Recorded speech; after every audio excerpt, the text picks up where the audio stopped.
la grande édition du journal. Mesdames, Messieurs, bonsoir. À la une de l'actualité, la Cour des comptes pointe d'un doigt accusateur les pratiques de détournement. Un rapport d'audit sur le recette judiciaire de la ville de Kinshasa pour l'exercice 2021-2022 a été rendu public. L'audit concerne 43 entités de justice, 5 commissariats urbains et les services affiliés à la ville de Kinshasa. Et puis, le processus de désengagement de la MONUSCO a déjà débuté dans la partie est du pays pour sa première phase. À Kinshasa, le mécanisme national de suivi et la société civile ont organisé 3 journées pour évaluer les options à prendre 25 ans après le départ de la MONUSCO. Enfin, début ce vendredi au Sénat des travaux de la commission spéciale chargée d'élaborer le règlement d'ordre intérieur. Le rapport a été adopté par la plénière. Ce projet de règlement intérieur comprend des innovations et améliorations. Après adoption, le bureau d'âge va s'atteler à la dernière étape de sa mission, celle de l'élection et l'installation du bureau définitif. Voilà tout pour les titres. Mesdames, Messieurs, bonsoir et bienvenue dans ce journal. La 7e session spéciale du Collège des hautes études de stratégie et de défense va bientôt clôturer l'année académique. Au total, 200 lauréats venus de plusieurs institutions et structures publiques vont recevoir des brevets ce 31 juillet des mains du président de la République qui va présider cette cérémonie. Vital Kamerhe, président de l'Assemblée nationale, sera le patron de cette énième promotion. Un reportage d'Anim Balaka et Patrick Badibanga.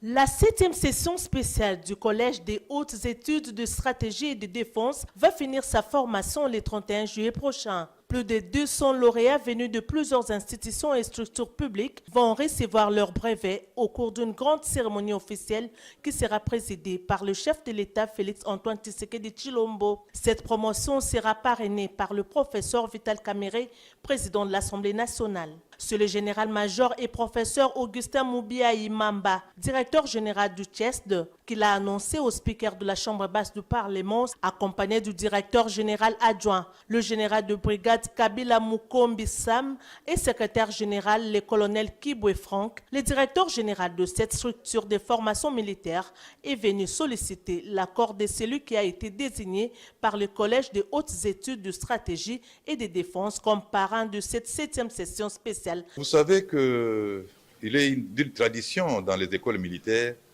que chaque année académique, on puisse avoir une haute personnalité ou une personnalité emblématique qui puisse rester comme image de référence pour cette promotion-là. Et nous sommes venus voir le président de l'Assemblée nationale dans sa qualité de parrain de la 7e session spéciale du CHESD. Alors, le parrain, c'est juste une personnalité qui peut conseiller le CHESD sur sa bonne marche, conseiller et encadrer en même temps ses filleuls dans leur devenir, dans leur placement, ainsi de suite. Voilà pourquoi nous choisissons ces personnalités.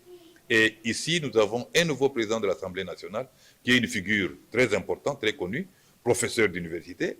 Voilà pourquoi nous avons pensé qu'elle pouvait nous aider, nous être très utile. Comme nous avons choisi également Madame la Première ministre, ces figures-là ont une grande signification dans nos écoles militaires et pour le Collège des hautes études de stratégie et de défense en général. Il faut rappeler que plusieurs autres éminentes personnalités politiques ont parrainé les sessions précédentes, notamment le président Félix-Antoine Tshisekedi Tshilombo, le président Denis Sassou Nguesso de la République du Congo et le président Évariste Ndayishimiye du Burundi, pour ne citer que ceux-là.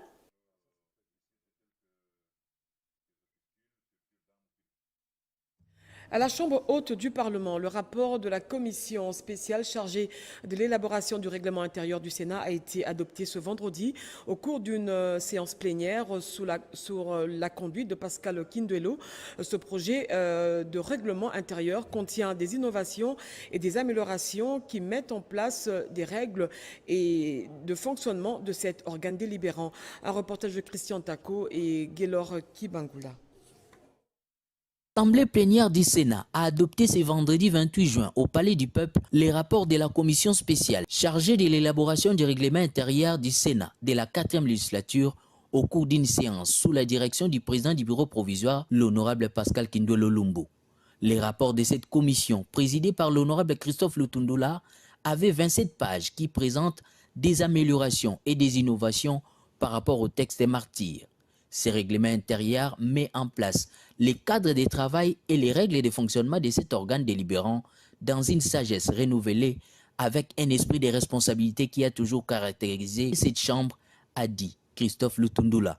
La philosophie générale qui nous a guidés dans notre travail est la suivante: préserver les acquis et améliorer les fonctionnements du Sénat de manière que le Sénat demeure véritablement la haute chambre du Parlement et qu'il consolide son rayonnement au sein des institutions de la République dans une sagesse toujours renouvelée et avec l'esprit de responsabilité qui a toujours caractérisé les sénateurs bien avant notre arrivée. Par ailleurs, le Lidi Sankourou a relevé quelques innovations relatives à l'accès au Palais du Peuple, siège du Parlement congolais, d'où la sacralisation de ces bâtiments bâtis par la coopération chinoise dont on a tendance à désacraliser. Il convient aux deux chambres du Parlement de se concerter à cet effet pour la sérénité des travaux parlementaires. Un débat a été engagé avant l'adoption de ce texte qui sera voté après l'examen des amendements par la commission spéciale. Auparavant, les représentants des provinces avaient mis en place une commission spéciale chargée des vérifications des mandats des sénateurs qui ont choisi une autre option que de rester au Sénat. L'Assemblée plénière en a pris acte. Lors de sa tournée dans les provinces du Nord et du Sud Kivu, Judith Souminois a réconforté les déplacés du camp de Lushagala, victimes des affres de guerre. Le chef du gouvernement s'est rendu au cimetière des victimes du Génogost où elle a procédé au dépôt de gerbes de fleurs. Un geste, selon elle, traduit le soutien de la République pour ses compatriotes tués dans des conditions inhumaines. Dans sa gibecière, 15 tonnes de médicaments et 120 tonnes des produits alimentaires. Françoise Bouela et Pompomba. Dans leur désespoir, ces familles forcées de quitter leur milieu de vie suite au combat ou à l'occupation de l'ennemi, elles ne voyaient pas venir l'émissaire du président de la République. L'ambiance est montée d'un cran, le sourire retrouvé pour ces femmes et ces enfants entassés au camp Lushagala à Muguga, à 10 km de Goma. La présence de la chef du gouvernement, Judith Souminois Toulouka, redonne confiance, éloigne le sentiment de solitude. Il y a peu, des bombes ennemies avaient arraché des vies innocentes.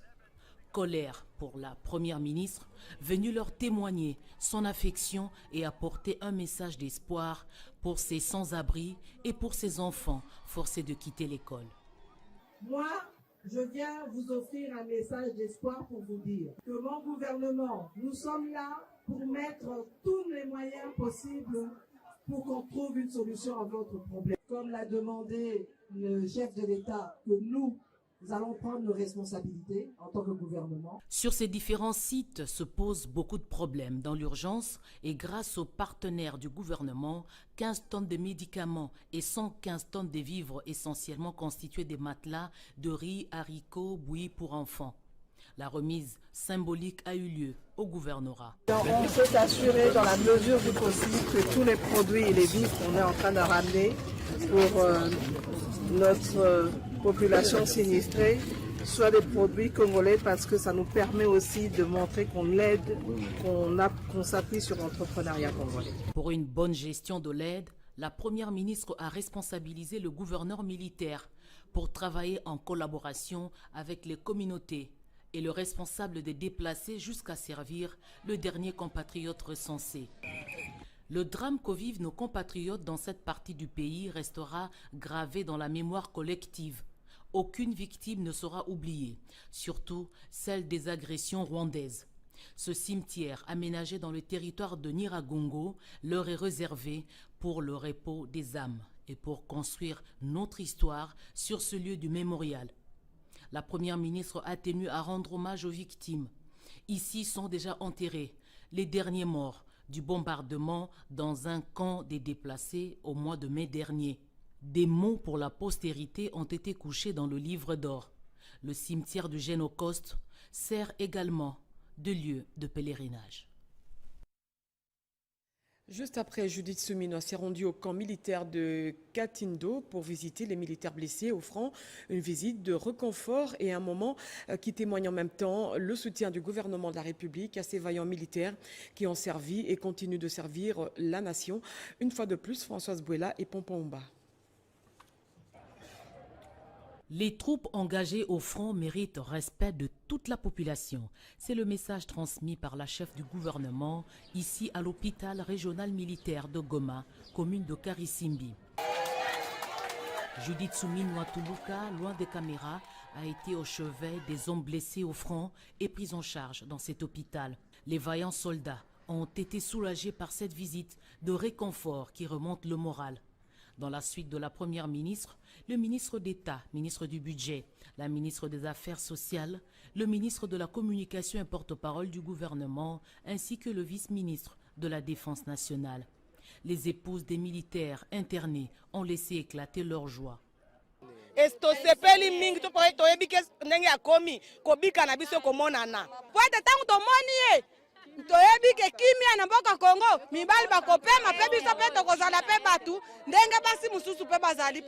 Le personnel soignant a été encouragé pour la prise en charge de qualité. Le gouvernement central renforce le stock de produits pharmaceutiques, des produits alimentaires et autres vivres pour accompagner le soin de santé des militaires. Le processus de désengagement de la MONUSCO a déjà débuté ici en RDC après plus de 25 ans. Selon la convenance avec le gouvernement de la République, la mission va achever son retrait dans la province du Sud Kivu, une mission qui a marqué ainsi la fin de la première phase. Et c'est ainsi qu'un séminaire de 3 jours a été organisé par le mécanisme national de suivi et la société civile pour réfléchir sur les 25 ans de la MONUSCO en RDC. Patricia Ungu et Tony Djouma. Le Conseil de sécurité et le gouvernement de la RDC se sont convenus à propos du plan conjoint du retrait progressif de la MONUSCO étalé sur une période de 12 mois. À ce jour, le processus de désengagement est déjà lancé dans la partie est de la RDC. À Kinshasa, un séminaire de 3 jours a été organisé par le mécanisme national de suivi avec la société civile et le secrétariat technique de la transition pour réfléchir sur les 25 ans de la MONUSCO en RDC. Nous pensons que ces échanges permettront aux sociétés civiles du Nord Kivu et de l'Ituri de pouvoir tirer des leçons pour un meilleur accompagnement du désengagement et de la transition. Le rôle de la société civile est capital. Sa participation active au processus de gouvernance et de pacification m'autorise à attendre d'elle des résultats escomptés en faveur d'une transition réussie de la MONUSCO. Occasion pour les experts d'évaluer et d'élever les options pour l'avenir. Cet atelier est venu à point nommé pour que nous puissions ensemble considérer le départ de la MONUSCO non pas comme un événement. Les missions des Nations Unies, comme on l'a dit pendant tout au long de cet atelier, sont faites pour se terminer à un moment donné. À l'issue de ces travaux, plusieurs recommandations ont été formulées sur les nouvelles stratégies sécuritaires à appliquer. Un balai diplomatique observé depuis le premier contact de la ministre d'État, ministre des Affaires étrangères, coopération internationale et francophonie avec le corps diplomatique, les ambassadeurs du pays de l'Oncle Sam, de l'Empire du Soleil du Milieu et de l'Hexagone étaient à tour au bureau de la chef de la diplomatie congolaise. Un reportage d'Edith Chala. Les États-Unis restent un acteur clé de la résolution des conflits sécuritaires à travers le monde et celui de la République démocratique du Congo en particulier. Alors que les autorités appellent à des sanctions ciblées contre le Rwanda, les regards sont également tournés vers le Conseil de sécurité dont la prochaine session se tiendra en septembre prochain. Je voulais vraiment exprimer notre volonté de renforcer les liens d'amitié et de coopération entre les États-Unis d'Amérique et la République démocratique du Congo. La Chine reste un partenaire de développement efficace et cela devrait se faire dans un schéma gagnant-gagnant. Elle martèle aussi sur le respect de la souveraineté des États. Nous avons fait un tour d'horizon sur les projets de coopération entre nos deux pays qui sont en cours. Nous avons aussi longuement parlé du déplacement prochain du président de la République en Chine dans le cadre du forum sur la coopération Chine-Afrique qui aura lieu en début septembre. Le pays d'Emmanuel Macron tient également à garder des bonnes relations diplomatiques avec celui de Félix-Antoine Tshisekedi Tshilombo. Il est également attendu sur une posture claire dans la guerre dans l'est de la RDC. Thérèse Kayikwamba Wagner, ministre d'État, ministre des Affaires étrangères, coopération internationale et francophonie, chef de la diplomatie congolaise, compte actionner tous les leviers pour faire entendre valablement la voix de la République démocratique du Congo sur la scène internationale. Le ministre d'État, ministre du portefeuille, Jean-Lucien Boussa, a reçu une délégation de la minière de Bakwanga venue lui présenter le fonctionnement de cette entreprise. Regardez. C'est une rencontre fructueuse. Le ministre d'État, ministre du portefeuille, Jean-Lucien Boussa et les autorités de la minière de Bakwanga ont pris le soin de faire le tour d'horizon de différentes questions pouvant favoriser effectivement la relance de cette grande firme nationale. Des échanges qui ont permis de déceler d'abord des faiblesses et ensuite proposer des solutions à la fois durables et efficaces pour aboutir concrètement à la relance de cette entreprise étatique qui pourra bel et bien contribuer à l'émergence économique en République démocratique du Congo. Nous avons retrouvé une oreille très attentive et nous avons rencontré le ministre qui a une bonne lecture de l'AMIBA. Le ministre a promis de nous soutenir pour la relance de l'AMIBA, d'avoir une fourchette financière sur le plan de la relance que nous avons mise en œuvre afin qu'on trouve la solution. Nous sommes prêts pour le travail. L'AMIBA, ce n'est pas n'importe quelle société. La relance, c'est le mot qui est sur toutes les langues, mais on ne sait pas ce que ça représente en réalité.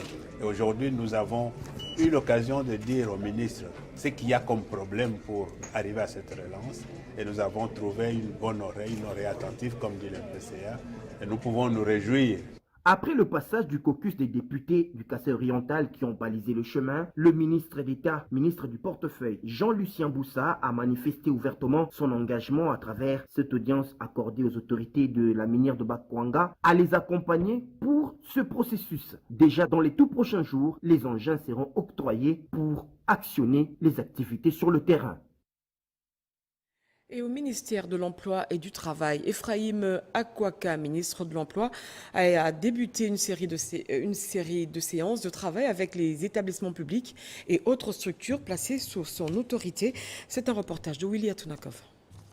Le nouveau ministre de l'Emploi et du Travail, Ephraim Akwaka, a lancé ce jeudi 27 juin un moratoire de 60 jours aux employeurs opérant en République démocratique du Congo pour se conformer à l'exigence légale relative à la protection de la main-d'œuvre nationale contre la concurrence étrangère. C'était au cours d'une toute première séance de travail qu'il a tenu à présider personnellement à l'intention de membres de la Commission nationale d'emploi des étrangers, CNE, dont il est président secondé par le secrétaire général à l'emploi et au travail, Dona Bagula Mugangu.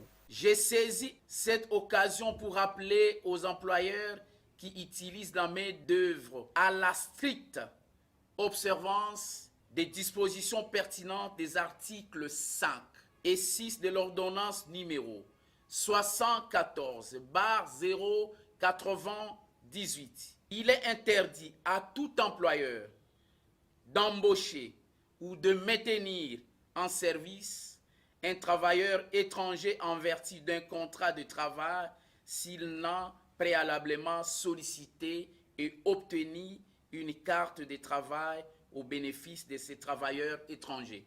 C'est pourquoi, profitant de l'opportunité que nous offre cette rencontre, je lance un moratoire de 60 jours aux employeurs pour se conformer à cette exigence légale et invite les médias d'en faire large diffusion. Le nouveau patron de l'emploi et travail en République démocratique du Congo a par ailleurs rassuré le membre de cette commission sa franche collaboration et sa disponibilité à recueillir toutes les propositions constructives devant permettre d'améliorer le travail de la Commission.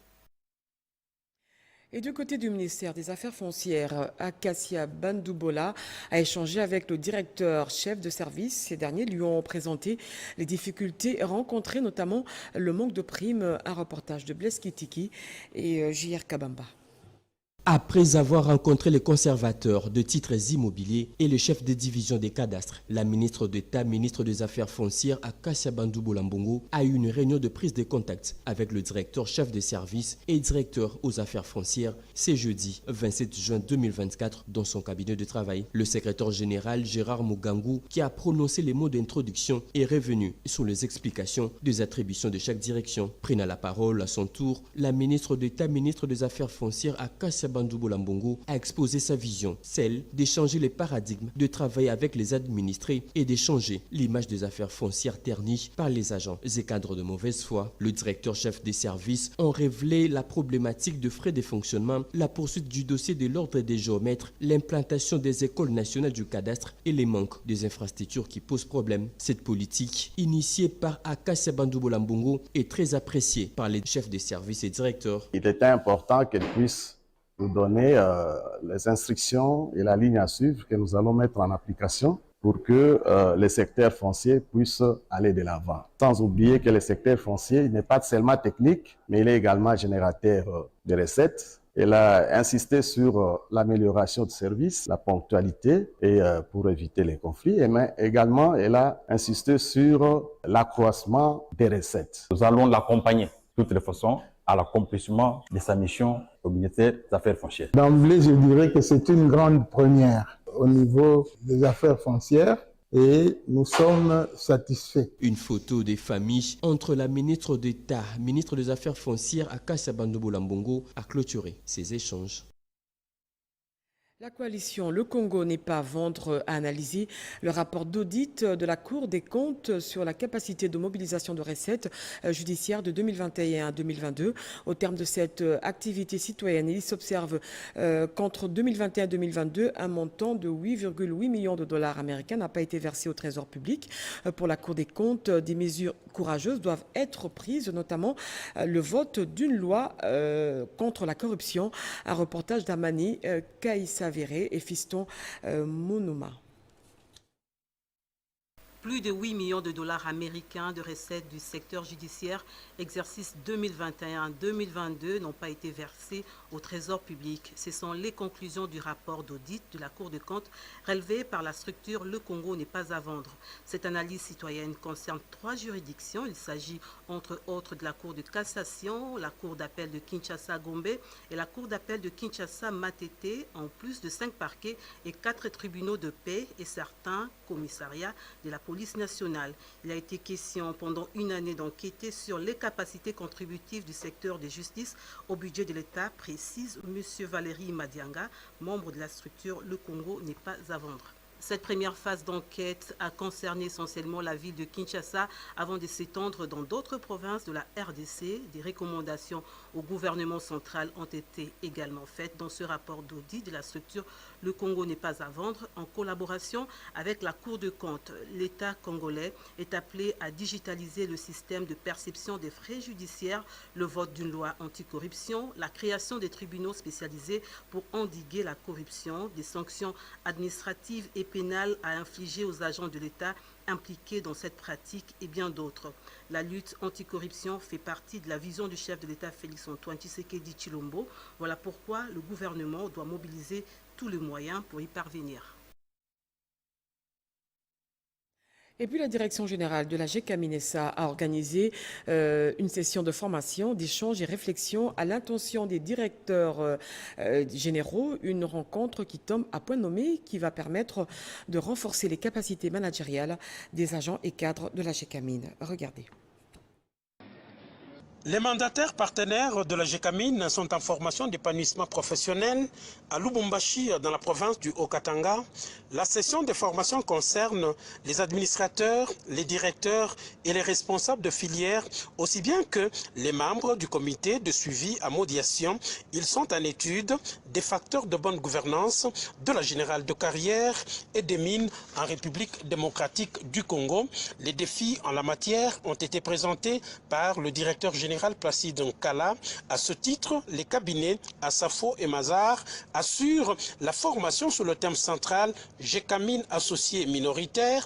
En effet, la question fondamentale repose sur le droit intégral de cette société du portefeuille, autant que l'a exprimé le directeur général dans son mot d'ouverture de cette deuxième session de formation de mandataires. Cet atelier de 3 jours, soit du 26 au 28 juin 2024, se focalise sur le redressement économique du pays, comme le préconise le président de la République, Félix-Antoine Tshisekedi Tshilombo. Le projet consiste à recréer le cadre juridique et financier susceptible de permettre l'essor de la générale de carrière et des mines.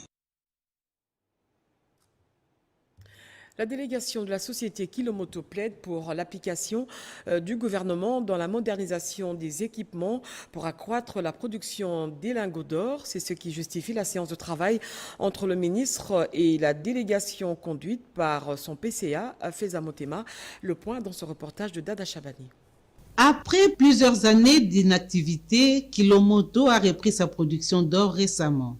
Au-delà des civilités, la présidente du conseil d'administration de cette entreprise minière aurifère a échangé avec le ministre des Mines, Kizito Pakabomba, et le vice-ministre Godard Motemona sur l'état des lieux de cette entreprise aurifère, en insistant sur les défis de cette entreprise qui ont concouru à l'arrêt des machines de production d'or en 1998. Après autant d'années, la structure aujourd'hui est capable de répondre à la production de l'or. Ce n'est pas facile parce qu'à notre arrivée à la tête de la structure, déjà nous avons trouvé des problèmes sociaux. Entre autres, nous avons rencontré le personnel accumulant un retard de paiement de presque 108 mois. Si vous calculez, c'était presque 10 ans. Et au jour d'aujourd'hui, dans notre actif, nous sommes forcés à activer les sociales, tel que nous a recommandé le chef de l'État dans sa vision. Et nous nous efforçons à réactiver beaucoup d'autres choses et nous allons, malgré les difficultés que nous rencontrons sur notre schéma. Le ministre des Mines, Kizito Pakabomba, qui tient à faire de cette entreprise sous sa tutelle un des poumons de l'économie congolaise, a promis son accompagnement pour sa relance et surtout sa modernisation au standard international, question de la rendre compétitive dans la CEAC et la SADC. Il reste droit dans ses bottes dans sa lutte contre la délinquance juvénile et dans sa volonté de garantir aux jeunes désœuvrés un emploi stable. C'est dans ce cadre que le président du conseil d'administration de l'Institut national de formation professionnelle a eu des échanges avec le ministre de la formation professionnelle, nous dit Sandra Nyangui. Le chemin aura été long, mais nécessaire pour optimiser la lutte contre la délinquance juvénile. Le partenariat G24 Néotech prend lisiblement forme. Le directeur général de Néotech, Nicolas Nikas, est en séjour à Kinshasa. Il a pris contact avec les jeunes pris en charge par G24 à son siège. Je tenais à remercier l'honorable pour ce projet qui met en place pour vous. Nous, Néotech, nous sommes un partenaire de G24 et nous allons mettre tout en œuvre pour vous aider également, pour vous donner accès à une formation. Et grâce à tous les efforts de l'honorable Jean-Marie, on va vous aider. Comptez sur nous, comptez sur l'honorable. Spécialisé dans l'agroalimentaire, la capacité d'absorption de la main-d'œuvre fait l'affaire des G24 qui disposent désormais d'une véritable monnaie d'échange contre le banditisme urbain. L'abandon de Koulouna contre un émouloir rémunérateur, il n'y a pas match. L'honorable Jean-Marie Loukoulassi s'est adressé à l'échantillon des médiateurs présents sur les prochains avantages de leur travail. La disponibilité des terres de G24 est un réel atout. chef de l'État Yemoko, j'ai dit personnellement, Fachi Béton, tu signé contrat, na mamindele Neotech, bazana, contrat tu signé, et ça pour la macambouya agroalimentaire. Parce que des formations en cascade seront organisées en faveur de ces jeunes désœuvrés. Quel apport de Simon Kimbangu dans l'accession du pays à l'indépendance? Selon certains observateurs, Simon Kimbangu fut le précurseur et le père de l'indépendance de la RDC. Ce dernier a sacrifié toute sa vie jusqu'à endurer 30 ans de prison pour la libération de l'homme noir. Béatrice Chako nous fait un rappel historique. Simon Kimbangu est une figure de proue de l'histoire de la République démocratique du Congo. De sa naissance en Kamba jusqu'à sa mort à Lubumbashi le 12 octobre 1951, en passant par la prison de Mbanza-Ngungu, l'homme est resté mythique et énigmatique. Qui est-il? Oui, papa Simon Kimbangu, c'est le précurseur, sinon le premier à prononcer le mot indépendance. En 1921, les gens ne pouvaient pas s'imaginer qu'un nègre de sa qualité pouvait parler de l'indépendance. Et lui, comme c'était un religieux, a axé le mot indépendance sur l'indépendance spirituelle. À l'époque, si on les laissait avec ce message-là de l'indépendance spirituelle, ça va développer l'idée de l'indépendance politique. C'est comme ça qu'il a été arrêté et il a fait 30 ans de prison. Lumumba, c'est à 60. Kimbangu, c'est à 1921. Au moment où la colonie belge montait à vague, aucun nègre, aucun Congolais ne pouvait même pas parler de ça. Et il a osé, il a dit publiquement, parce que c'est parmi les religieux qui avait fait des miracles. Simon Kimbangu a étayé sa parole avec des signes de miracles pour démontrer qu'un noir aussi peut atteindre Jésus sans passer par l'intermédiaire du blanc. Sa venue au monde a été annoncée par la prophétesse Ndona Béatrice, nièce du roi Zingankuvu de l'Angola avant sa naissance. Toyokaki prophétie ya mama Kipavita à Sakoli uta 1706.